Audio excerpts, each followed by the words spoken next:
primeiro lugar, agradecer encarecidamente ao Círculo Essa de Queiroz por nos receber. Muito obrigada também a todos os que estão aqui hoje, e que prazer que é para nós, mercado editorial, voltarmos a ter uma sala cheia. Foram meses muito complicados, infelizmente. Alguns deles, como sabem, algumas semanas que nem sequer nos foi permitido vender livros. Portanto, não imaginam a enorme alegria que eu tenho hoje de estar aqui a apresentar o livro da Isabel, e ver todos estes rostos que estão aqui a fitar-nos e podermos finalmente ter algum tipo de contacto físico. Portanto, dar essa palavra de agradecimento e de prazer de ver esta sala cheia, mas a cumprir todas as regras da DGS. Sobre a Isabel, faltam umas palavras, porque acho que foi uma experiência maravilhosa lançar este livro. Há obras que nos enchem o coração e nos dão orgulho por saber que estamos a fazer coisas boas. Eu acho que este foi um desses livros que me deixou com a sensação de que criámos algo especial e algo que vai marcar e que vai ficar. Dom Pedro é uma figura que foi apagada dos livros da história, ou pelo menos houve essa tentativa, e era necessário uma mulher excepcional para trazê-lo, para lhe dar nova vida tanto tempo depois, e repor a verdade e dar-lhe o mérito que ele merecia. Não me vou alongar muito mais, agradecer mais uma vez a vossa presença, em nome da Manuscrito, ao Círculo Essa de Queiroz também, e vou passar a palavra à Olga, que terá muito mais a acrescentar sobre este livro. Eu penso que tenho... Sim, mas só preciso dos dois. Só preciso dos dois. Já lá está. Não, deixa estar, está tudo bem. Então, muito boa tarde a todos. Quero cumprimentar, antes de mais, a minha querida amiga Isabel. Não serei a melhor pessoa para fazer esta apresentação. Não sou de todo investigadora na área da história. Não conheço tão bem, se calhar, quanto os outros, a cronologia da vida... Muito obrigada. Não conheço, se calhar, tão profundamente a cronologia da vida do infante Dom Pedro. Não sou especialista no tema infante Dom Pedro, mas fui eu a escolhida para estar aqui hoje pela minha amiga Isabel, e, portanto, isso é um grande, grande privilégio para mim. E, por isso, irei tentar o melhor possível, dar o melhor de mim, tendo em conta que admiro imenso a figura do infante Dom Pedro, por razões que daqui a pouco já vou explicar, e tenho um enorme respeito pelo trabalho que a Isabel fez e um grande carinho fraterno pela pessoa da Isabel. Por isso, aceitem também estas minhas palavras como uma oferta e uma retribuição de tudo aquilo que nós temos ganho ao longo destes anos em conjunto. Obviamente que cumprimento também o anfitrião, Pedro Rebelo de Sousa. Muito obrigado também por me receber aqui hoje, numa casa que de facto tem muita história e cuja figura patrona tem muitas semelhanças com o infante Dom Pedro. O olhar para dentro, mas com o horizonte longínquo de quem conheceu e fez mundo e teve mundo. Uma palavra também à Marta Miranda, porque sem a aposta e sem o investimento dos editores, obviamente que nada disto seria possível. E então queria dizer que, de facto, a minha ligação com o infante Dom Pedro tem tudo a ver pelo sítio de onde eu venho. Eu sou de Tentugal, nascida e criada, aliás, por um erro no cartão de cidadão, antigo bilhete de identidade, está escrito que eu nasci em Tentugal. Na verdade, nasci em Coimbra, mas assim ficou escrito.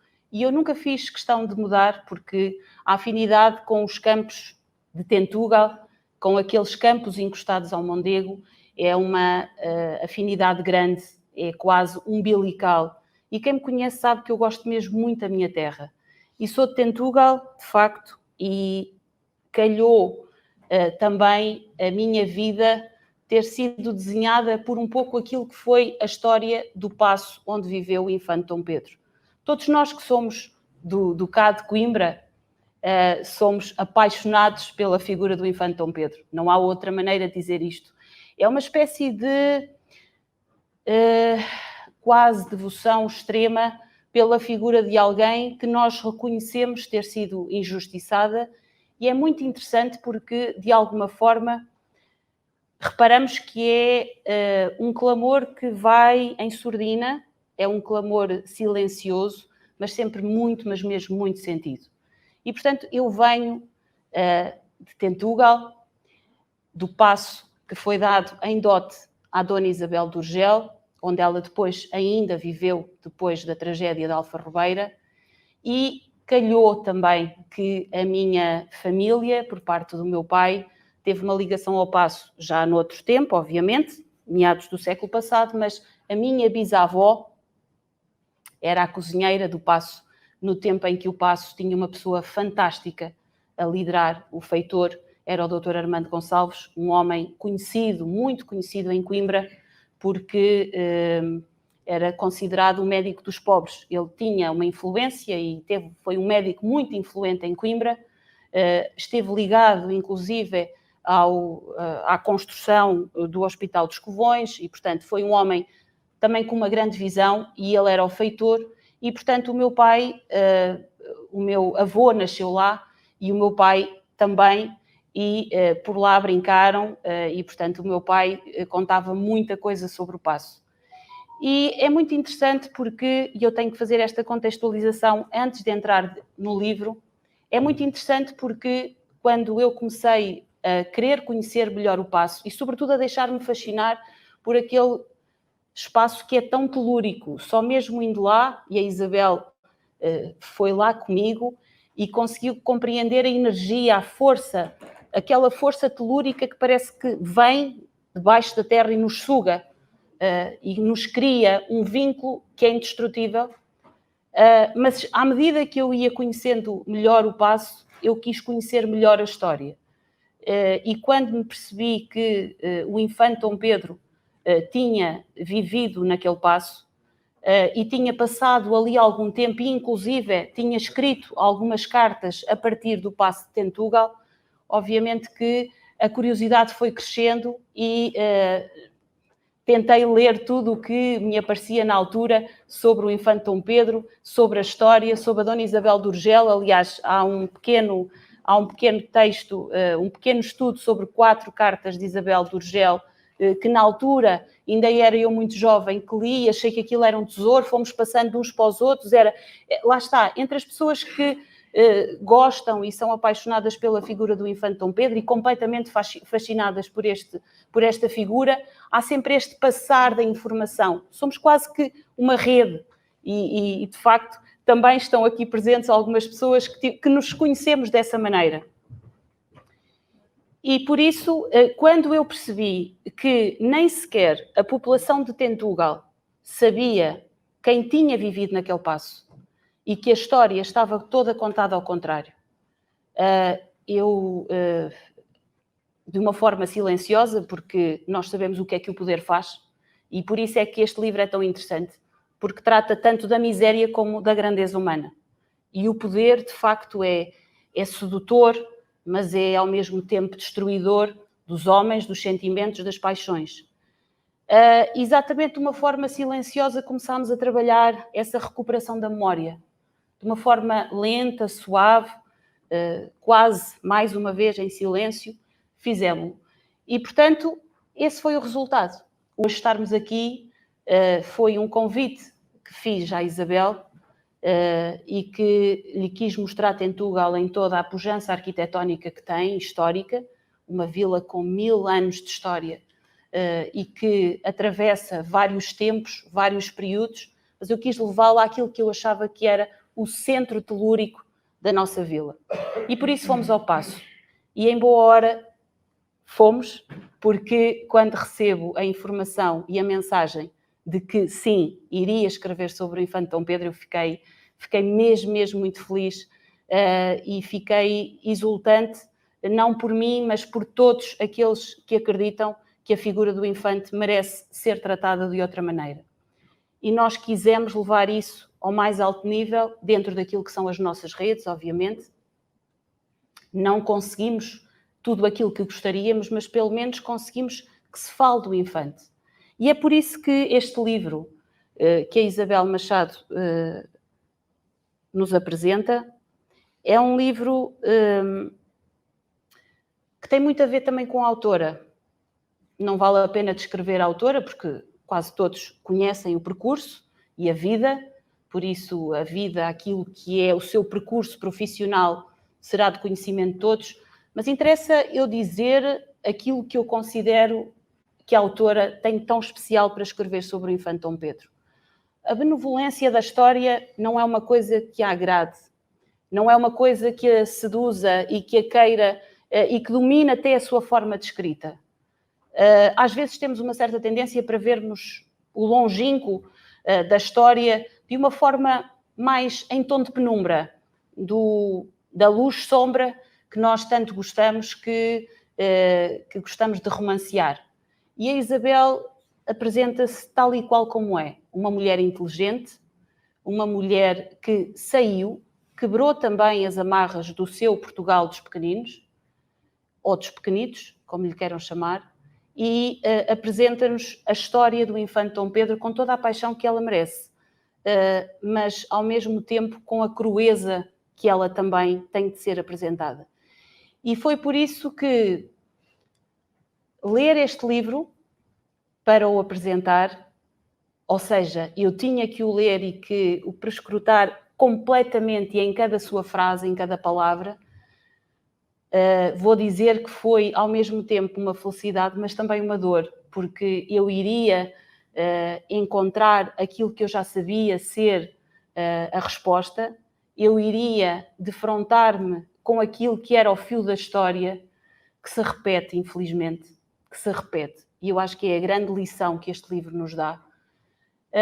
E não deixou de ser quase uma mágoa voltar a ler tudo e voltar a sentir que o poder, de facto, é algo que perturba a imensidão e a grandeza que os homens nos podem dar. Mas a Isabel soube tratar isso da melhor maneira. E, portanto, como mulher inteligente, mas ao mesmo tempo bela,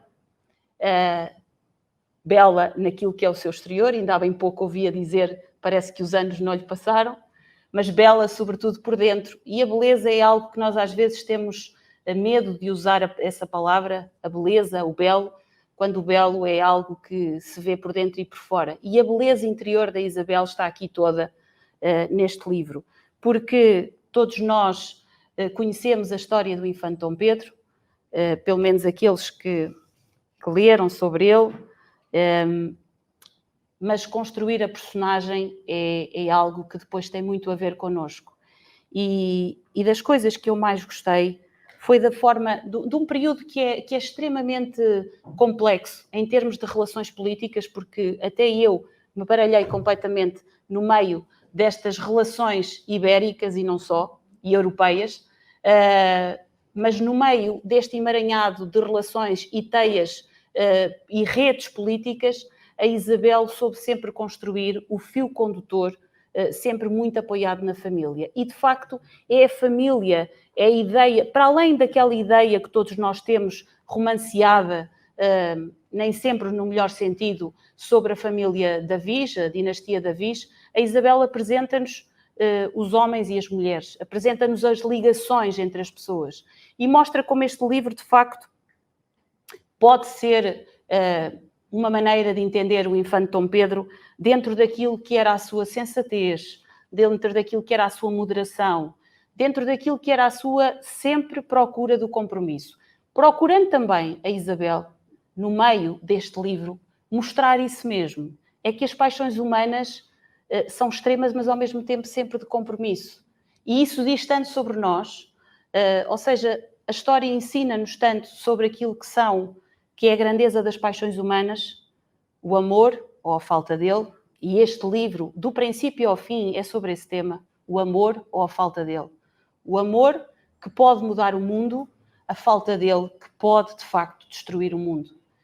E que vira no avesso, e que vira no ódio, e que traz a peçonha, e que traz o veneno, e que traz a dúvida, e basta existir a dúvida para destruir aquilo que é a sanidade, para destruir aquilo que é a beleza da vida. E nesse campo, nem os campos lindos do Mondego conseguiram acalmar a perturbação que o infante Dom Pedro sentiu. Mas não deixa de ser interessante perceber como o caráter do infante Dom Pedro vai sendo construído ou vai sendo apresentado ao leitor, e é de uma ternura imensa quando nós lemos que Pedro ainda não desvendara todos os meandros subtis da mente dos homens, nem os muitos compartimentos que nela cabiam, mas observava sinais que escapavam ao significado imediato das palavras e detinha-se neles, fosse um olhar mais fugidio ou, ao invés, um demasiado quieto e penetrante, para convencer e ocultar verdades, uma tremura das mãos, uma rigidez do corpo, os numerosos desenhos que podiam formar as linhas dos lábios, e escutava o tom, mais do que o som. Para alguém que diz a Isabel, mais à frente, diz, e está escrito pela mão da Isabel, na sua interpretação do nosso infante Dom Pedro, as palavras não eram um mero utensílio de conversação para o infante, que as tinha em tanto apreço como o sentido do dever. Esta importância da palavra que hoje também nós esquecemos e, portanto, a história não deixa de ser, mais do que tudo, uma tentativa de nós olharmos aquilo que são os ciclos que muitas vezes se fecham, não é? Que são os círculos, mas que também não deixam de se compor entre eles e de criar ali meias luas entre eles, sempre o tal compromisso. A rigidez da palavra ao mesmo tempo que o compromisso do sentimento. E foi com particular emoção que eu cheguei a esta página. E porquê? Porque Dom Pedro chega a Tentugal e eu estava curiosíssima. Ele escolhe viver em Tentugal. Exatamente. Espaço é verdade. Ele escolhe viver em Tentugal e eu estava desejosa, completamente desejosa, de chegar ao momento em que ele ia a Tentugal. E por isso estava eu sentada numa esplanada na Figueira, até quando lhe telefonei, e quando li, com Tentugal à vista, o Duque de Coimbra inspirou o ar fresco e úmido dos arrozais do Baixo Mondego e puxou as rédeas para imobilizar o cavalo. E acompanhado por um pequeno grupo de cavaleiros e escudeiros para tomar posse das suas terras e iniciar a reconstrução do paço que ali existia. Mais à frente escreve, e é exatamente esta ligação que tão bem a Isabel apanhou da nossa conversa. Eu estava a ler isto e eu recordei o momento em que nós fomos ao paço e que estávamos em frente àquela janela a olhar, porque diz: o laço que nos une às coisas pode alterar profundamente a nossa percepção das mesmas, dos lugares, neste caso. Já aqui passei muitas vezes em deslocações da corte a Coimbra e sempre me encantou a beleza deste local, mas hoje sinto algo diferente. Há um vínculo e realmente quem passa em Tentugal não esquece, seja pelo que for, seja pela doçaria, que é o mais evidente, que quase todos dizem que é tão bom ir a Tentugal porque os pastéis são realmente uma recordação sempre boa, como eu costumo dizer, é uma memória doce. É uma memória doce, não é? Mas mais do que isso é a conjuntura que tem Tentugal, a história. Não querendo fazer, obviamente, aqui a apologia de Tentugal em detrimento de outros espaços onde o infante passou e onde viveu e do qual foi senhor, mas este vínculo que tão bem a Isabel apanha. E por isso, quando nós lemos este livro, percebemos que o fio dos sentimentos e das paixões está aqui muito presente. O infante Dom Pedro terá sido um homem de família, até pelo aquilo que a história nos mostra, pelo dever que ele sentia em relação à família, à dinastia da Viz, em relação ao irmão, ao rei Dom Duarte, em relação ao pai, o rei Dom João I, e ele tem sempre esse sentido de família muito, muito próximo. É quase delicioso ouvir os diálogos que o infante Dom Pedro, pela mão da Isabel, tem com a sua irmã Isabel. É de uma ternura incrível. Acredito, sendo a única mulher da família, ela deveria ser ao mesmo tempo, e com a morte tão prematura da mãe, seria uma mulher que foi a dona da casa, digamos assim, mas e talvez até com um caráter maternal sobre os irmãos, mas é delicioso perceber a afinidade que existe entre os dois. Mas este é um livro realmente de paixões, mostrar que a história não é feita de sentimentos vazios. Às vezes gostamos de escrever sobre a história como se ela fosse mais uma lição, como outra página que se vira. E através deste livro, a Isabel mostra-nos como as paixões estão sempre aqui muito presentes e o amor, ou a falta dele, sempre guiarem o argumento. É também muito ternurento a forma como, apesar da figura da Dona Filipa de Lencastre, a forma como a Isabel retrata o infante Dom Pedro tão agarrado à mãe, e gosto tanto desta frase quando diz: em dia de finados e as almas viraram-se para dentro. Pedro passara parte da noite em vigília e a recordação da mãe quase lhe tocara a pele. Ou seja, esta ligação tão forte entre a mãe, que já tinha partido, mas que a família nunca esqueceu e que ele procurou preservar o mais possível, até porque, apesar de tudo e apesar de toda a divisão que se cria na família, foi a mãe que lhe deu esse sentido unitário daquilo que era a família e a família de Avis. Depois são as viagens, e eu li as viagens com a vontade de querer conhecer aquilo que o infante Dom Pedro tinha conhecido. E, ao mesmo tempo, com vontade de perceber como é que a Isabel ia descrever todos estes locais, porque nós habituámos-nos a dizer o infante das 7 partidas, mas essas 7 partidas, como é que elas se descrevem, qual é o seu conteúdo, o que é que ele viu, o que é que ele sentiu. E esse conteúdo tão profundo, aliás, grande parte do livro tem esta descrição destas viagens, portanto, da maneira como foi importante ele sair para perceber o que era o seu país, encheram a minha imaginação, encheram o meu olhar de imagens das quais eu não conhecia e que reconheço à Isabel um grande talento para conseguir chegar exatamente a esse conteúdo, afirmando sempre a sua personalidade do infante Dom Pedro como uma personalidade moderada, sensata, muito determinada, mas sempre de compromisso. Esta sensação de compromisso que atravessa o livro todo, percebendo aquilo que era ser difícil, homem, mulher, rei, rainha, príncipe, filho, porque não nos podemos esquecer que existiam enquanto pessoas para além dos títulos que tinham, e a forma como o infante Dom Pedro passa por estas viagens, vendo aquilo que era a perspectiva da guerra e daquilo que poderia ter a guerra e trazer a Guerra Santa, e vendo aquilo que poderia ser a ação importante da paz, aquilo que poderia ser a força do comércio, aquilo que poderia ser o desenvolvimento. Deixo para todos os que aqui estão o lerem a Carta de Bruges, que a Isabel aqui tão bem adapta ao contexto e que nos mostra, de facto, mostra-nos a essência do infante Dom Pedro.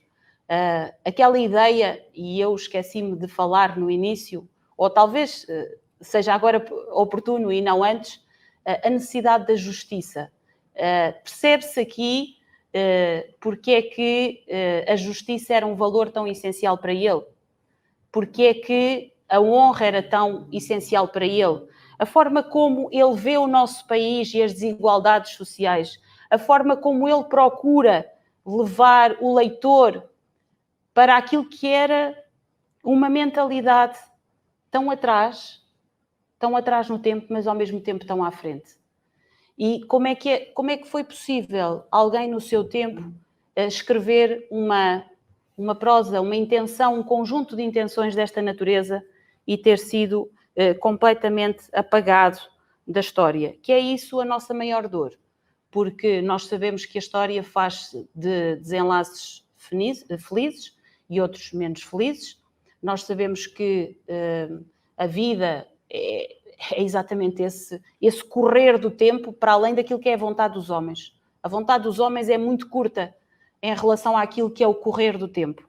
Mas o que dói é precisamente a forma como tudo isto se passou e como a memória foi apagada.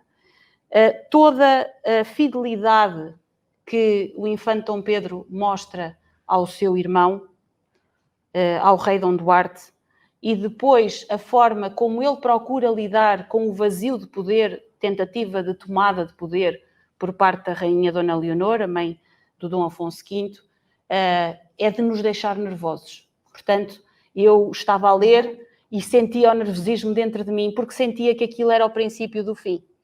E, portanto, eu posso dizer que li as últimas 200 páginas, ou 250, em dia e meio, porque senti que eu queria ver como é que iria preencher essas paixões humanas no meio de tanto conflito, de tanta tentativa de manipulação. E, portanto, este é o miolo do livro, depois das viagens, da suavidade das viagens, até da evolução da família do infante Dom Pedro e de tudo aquilo que foi possível viver durante o tempo que estava a construir também a sua visão de mundo. De repente cai-nos no meio, cai-nos este tumulto. E eu acredito que se isto fosse um filme, as imagens começavam a passar-se muito rapidamente, porque não é possível ficar parado, a olhar, a perceber que a história nos está a passar ao lado. Não, a história estava a passar. Era preciso agarrar, era preciso tomar a rédea. E o infante Dom Pedro procurou fazer isso, mas sempre com a ideia do compromisso, sempre com a ideia da moderação, sempre com a ideia de que as piores misérias humanas vêm precisamente da falta de amor. E não deixa de ser um momento triste, mas ao mesmo tempo tão forte. E eu hoje, antes de vir para aqui, estava a falar com uma amiga minha, a Marta, estava-lhe a contar o que é que vinha aqui dizer, porque de facto sentia que a responsabilidade era grande. E quando eu lhe li esta parte, e ela ainda não leu o livro,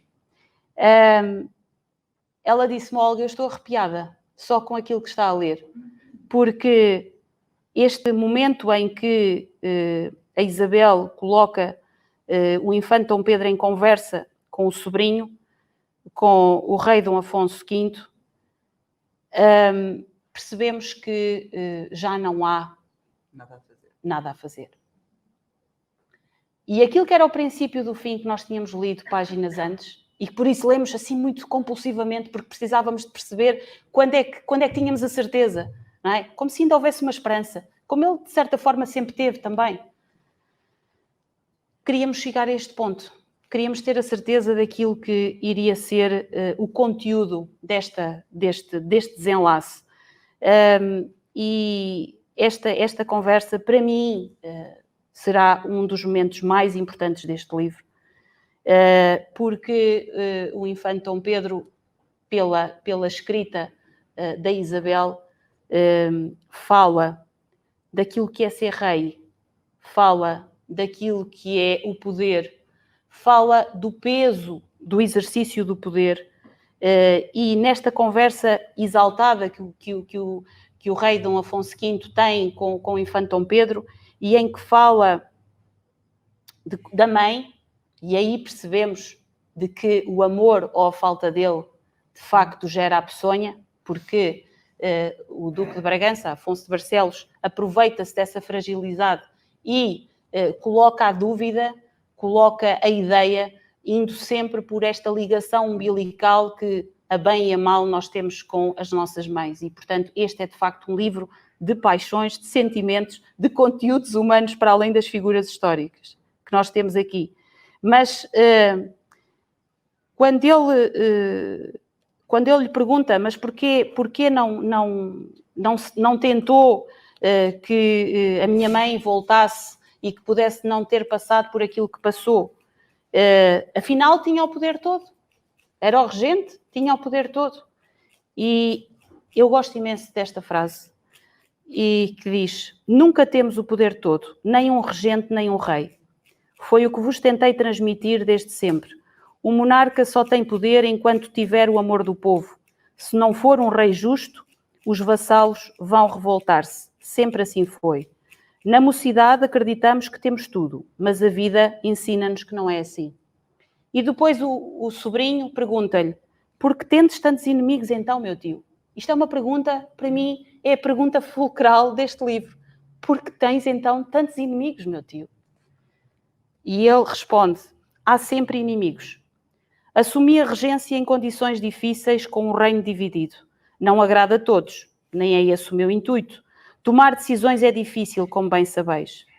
Como posso saber, então, onde está a verdade? Pergunta o Dom Afonso V. E responde o infante Dom Pedro: se entenderdes dar ouvidos a todos e deixar-vos enredar pelas teias da incerteza, podeis fazê-lo, mas o meu conselho é que não deveis. E isto mostra muito como, de facto, a dúvida destrói. Este é um diálogo muitíssimo forte que vai precipitar o fim, que nos acalma. E é aqui que, apesar de ser uma história trágica, apesar de nós sabermos que não está aqui vertido no livro, mas nós sabemos o que é que aconteceu, qual foi o destino dos filhos do infante Dom Pedro, nós sabemos o que é que foi, e por isso eu gosto tanto da figura do Dom João II, a Esmeralda Partida, de facto, bate cá dentro, e o Dom João II, de certa forma, permite-nos pensar no futuro, mas chega aqui a pacificação, quando pacificação entenda-se para quem é de Tentugal, para quem é do Ducado de Coimbra, para quem percebe que foi o fim do sonho, mas foi um fim de sonho que o próprio infante Dom Pedro escolheu. Essa é que é a grande questão. Não foi ninguém que lhe impôs o destino. E isso, aliás, há um diálogo que a Isabel escreve entre a Dona Isabel de Urgel e o infante Dom Pedro, em que a Dona Isabel de Urgel, como mãe, como esposa, procura uma solução e ele só lhe pergunta: o que faria o vosso pai? E ela responde: nunca se vergaria, como é óbvio. E, portanto, esta placidez desta descrição, para além de ter muito a ver com Tentugal, porque estamos naquela janela fantástica, a ver o campo encostado ao Mondego, que de inverno, no passado, ficava completamente alagado e ficava um espelho de água, hoje já não, porque o rio foi regularizado, mas fica esta placidez da paisagem e, ao mesmo tempo, a certeza de que o infante Dom Pedro foi refém, é certo, daquilo que foi a peçonha da dúvida, da falta de amor, de quem não soube olhar onde ele poderia estar, mas que ele escolheu o seu destino. Portanto, ele sabia concretamente qual iria ser o desfecho. Por muito que nós possamos pensar que havia a esperança, até porque a filha, volta e meia, procurava chamar à razão o marido, Dom Afonso V, nós sabemos, e ele sabia, o que é que iria ser o fim. E, portanto, a Isabel, e este é quase uma página inteira, não vou ler tudo, mas a Isabel escreve: olhava aos campos e a dormência plácida com que se desfiavam os dias, procurando alguma quietude para a alma, desencantada de tudo. Atentava na pontualidade do sol que precedia em cada madrugada os ruídos rotineiros de homens e bichos, os movimentos alinhados e inquestionáveis como o destino. O mesmo odor da terra úmida e fértil à saída da capela. Ouvida à primeira missa, os cumprimentos respeitosos dos serviçais, o quebrar do jejum. Os mesmos raios oblíquos de luz a trespassar as janelas que recebiam a luminosidade cristalina das terras do Baixo Mondego. Mas nada era igual ao que fora. Desmoronada a parte bonita, que eu já estou arrepiada só de estar a ler, portanto, é mesmo muito bonita, e que mostra que, de facto, o infante Dom Pedro tomou a sua decisão e ele procurava essa calmia, como nós às vezes dizemos, não é? Todos os dias, ou antes, amanhã o sol vai nascer outra vez e, portanto, o destino, a vida, chamemos-lhe o que cada um quiser chamar, vai-se repetir, mas o tempo é inexorável e vai muito para além da vontade dos homens. A vontade dos homens que, apesar de tudo, o infante Dom Pedro procurou acautelar. Ele sabia precisamente para o que ia. e, portanto, tentou garantir que a sua família ficava a salvo. Infelizmente não ficou.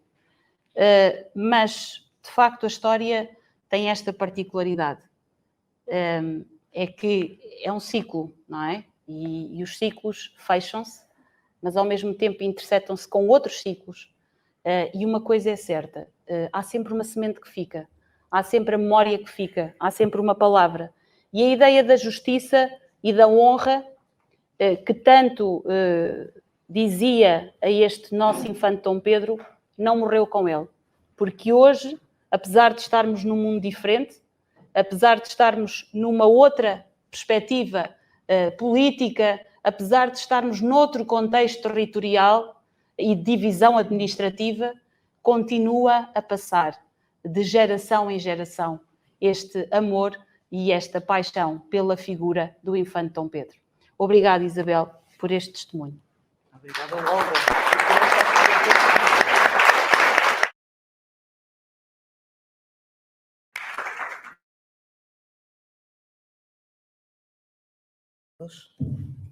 Eu vou dizer a mesma coisa que disse ali a Marta e o Pedro Rebelo de Sousa também de início, como é bom ter uma sala com gente, com rostos à nossa frente, que é uma coisa que já não temos há muito tempo. Eu quero começar por agradecer ao Pedro Rebelo de Sousa a enorme amabilidade, a rapidez, a prontidão com que acedeu a uma ideia do Carlos, o nosso amigo comum, para ter aqui a apresentação do infante Dom Pedro. É um privilégio, realmente. Não sabia que era o primeiro evento, então mais especial ainda, mas mesmo que não fosse. É um privilégio apresentar o livro num local com tanta história, com tanta cultura, com tanta literatura, tanta ciência, tantas coisas que fazem aqui há 80 anos.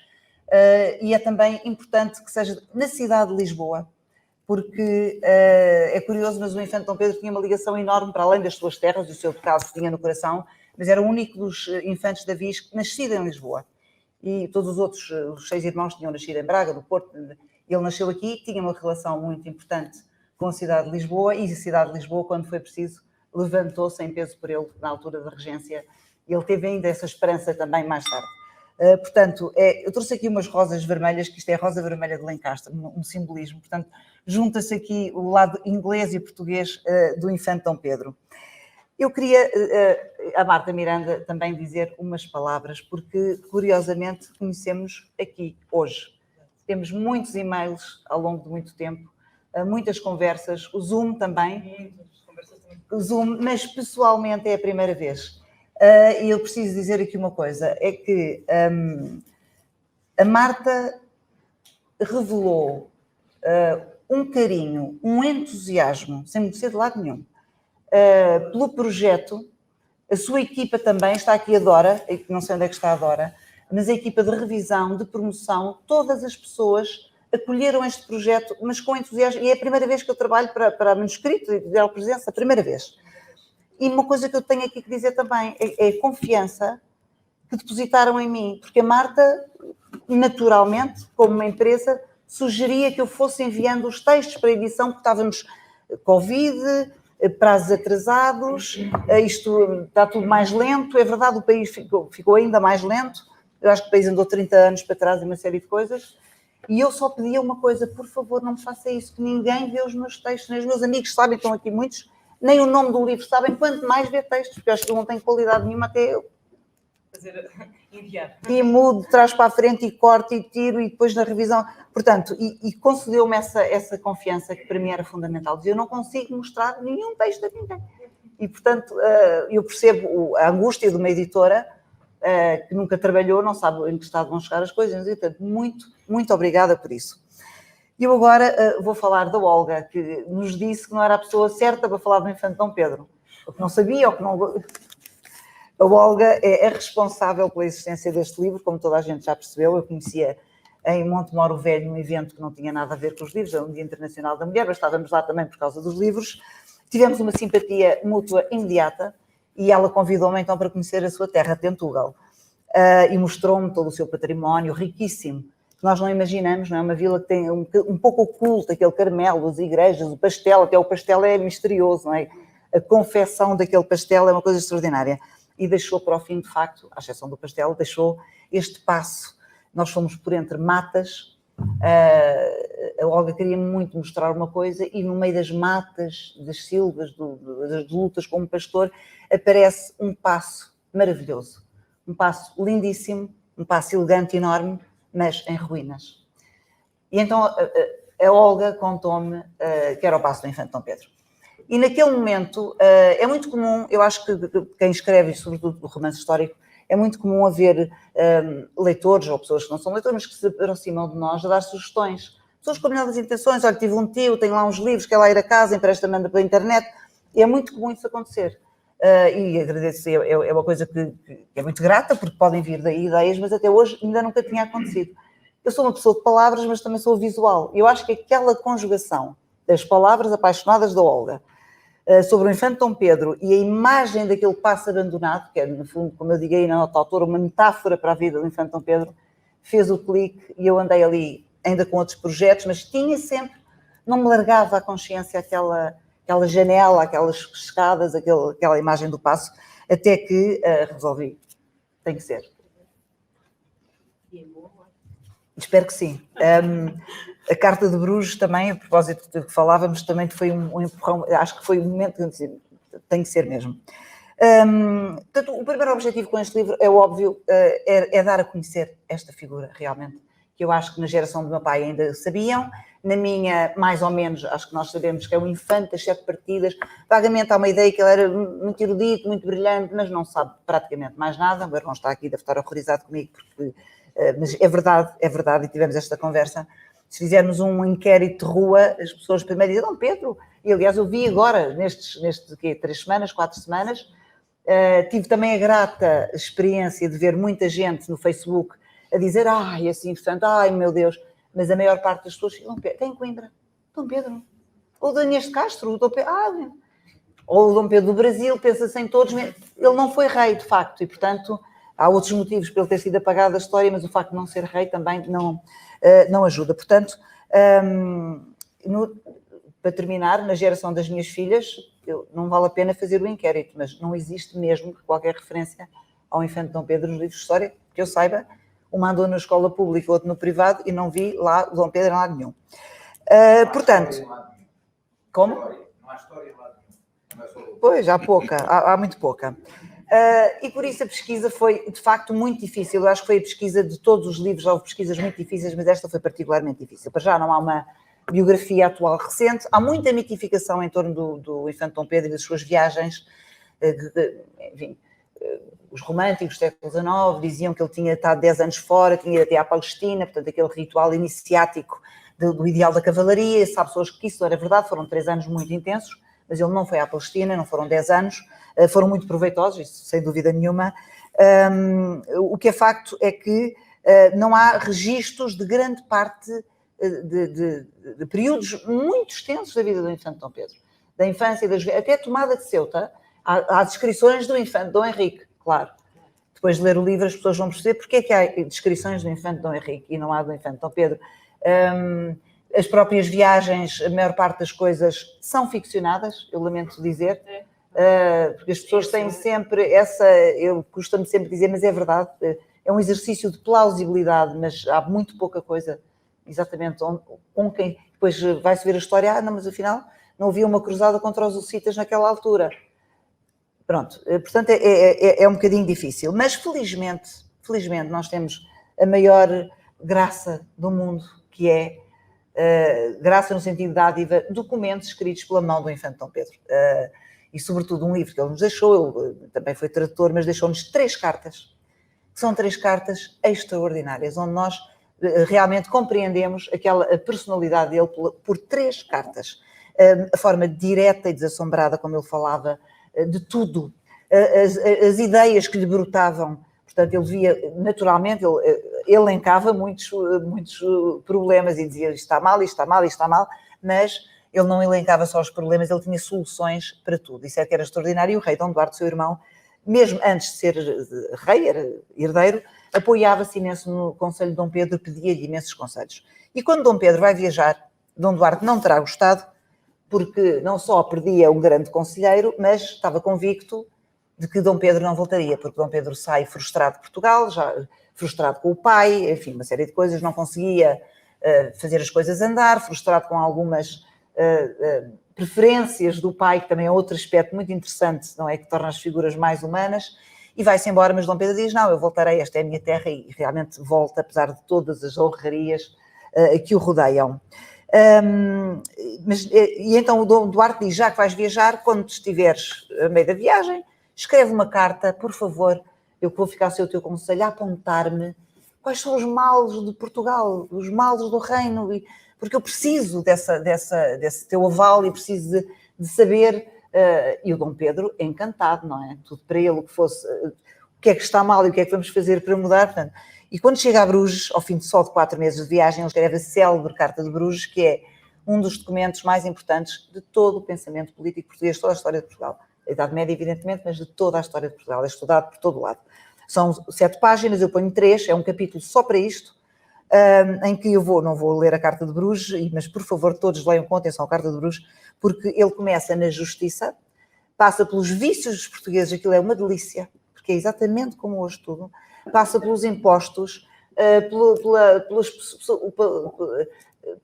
na altura os nobres, as pessoas que se queriam ver afidalgadas, encostadas às paredes dos espaços, tal como agora estão às paredes dos ministérios e gente a mais e todas à volta do poder, aquilo é uma absoluta maravilha. E, portanto, é um assombro esta Carta de Bruges. Uma coisa que eu queria dizer, que me têm perguntado muito e que eu acho que é curioso, as pessoas perguntam-me, como é que foi escrever sobre um homem? É a primeira vez que escreves sobre um homem, não é bem assim, mas a figura principal, eu sou uma mulher e o Dom Pedro é um homem. Estranhamente, nunca me assustou, engraçado. Outras coisas me preocuparam, mas o facto de ele ser homem nunca me preocupou muito, para dizer a verdade, não me assustou nada. Preocupou-me sim, e sim, foi uma permanente atenção da primeira à última linha. Estava a escrever sobre um homem e não é a mesma coisa.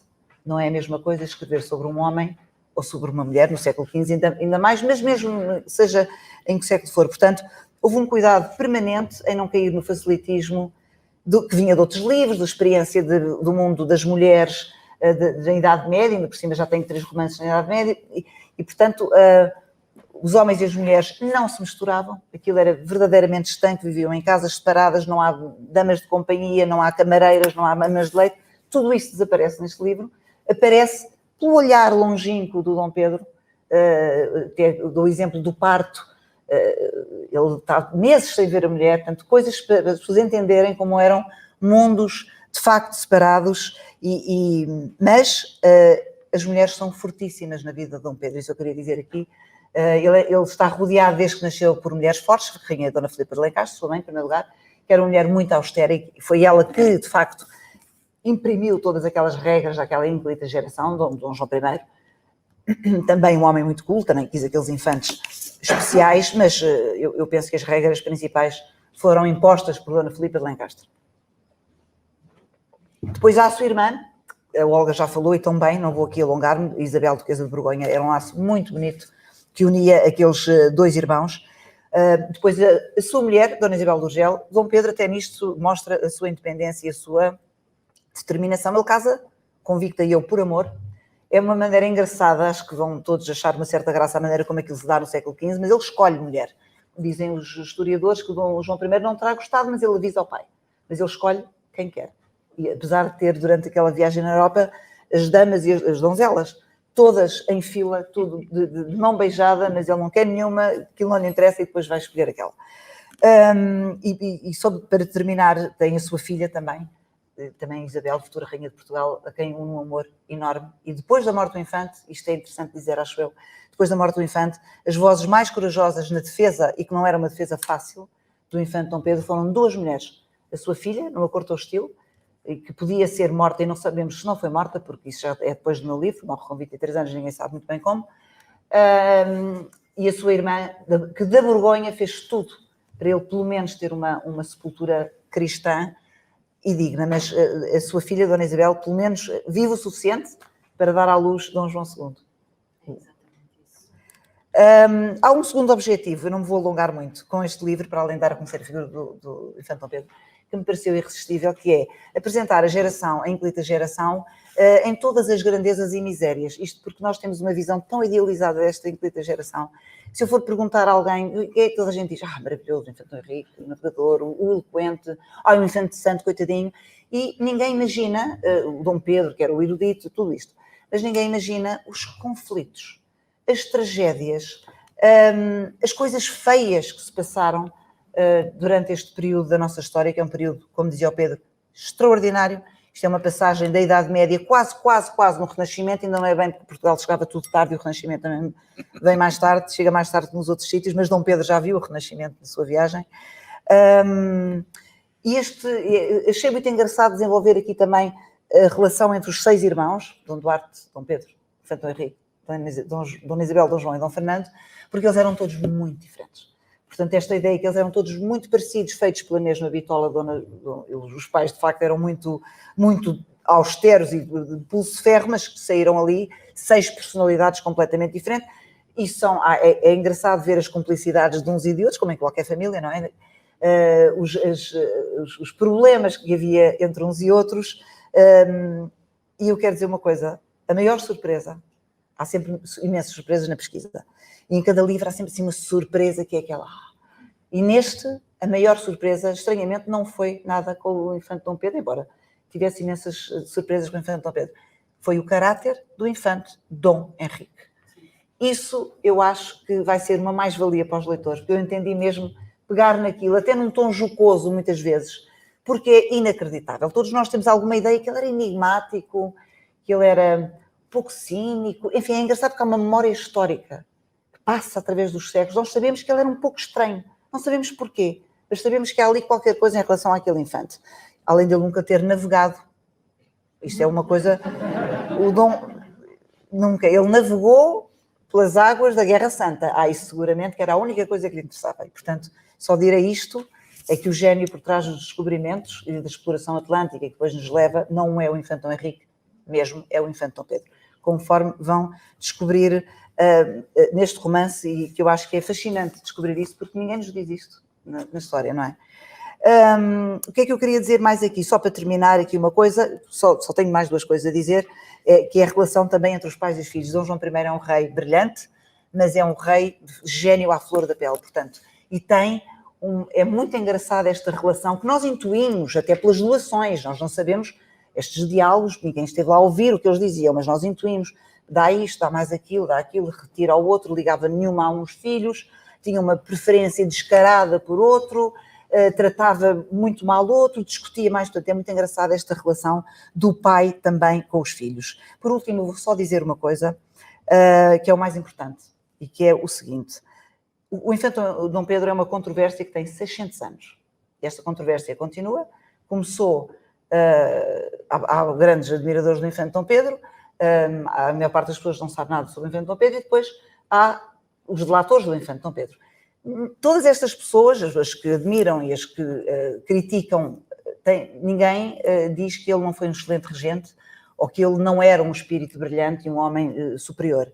Mas esta grande divergência dá-se apenas por uma coisa. Eu não vou dizer o que é, porque isso iria revelar, mas é uma decisão que o Infante Dom Pedro toma no final, para a frente.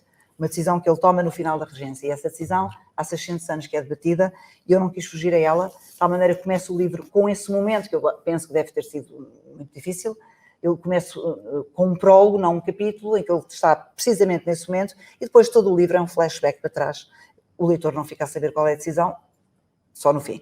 Mas eu também tive dúvidas, isto é mesmo só para acabar, eu também pensava assim, porque isto foi difícil, foi um livro que eu escrevi a pensar no fim, não só a pensar pela cabeça de um homem, mas a pensar no fim. Portanto, tudo aquilo tinha que fazer para mim sentido. E eu também tinha as minhas dúvidas, mas como é que este homem toma aquela decisão que dizem que ele tomou? Isto não foi fácil, portanto, tinha que haver ali uma construção da personagem e depois, com uma pesquisa daquele período específico, que alumiasse a minha própria treva, a minha própria dúvida. E eu penso que, naturalmente, que é a versão do seu próprio autor, é sempre, não é? Mas que eu acredito e bater-me-ei afincadamente pelo que acredito. Acredito que foi assim. Agora é ler. E muito, muito obrigada por terem vindo. Fiquei muito feliz de ter aqui tantos amigos e tanta família. Parabéns. Muito obrigada.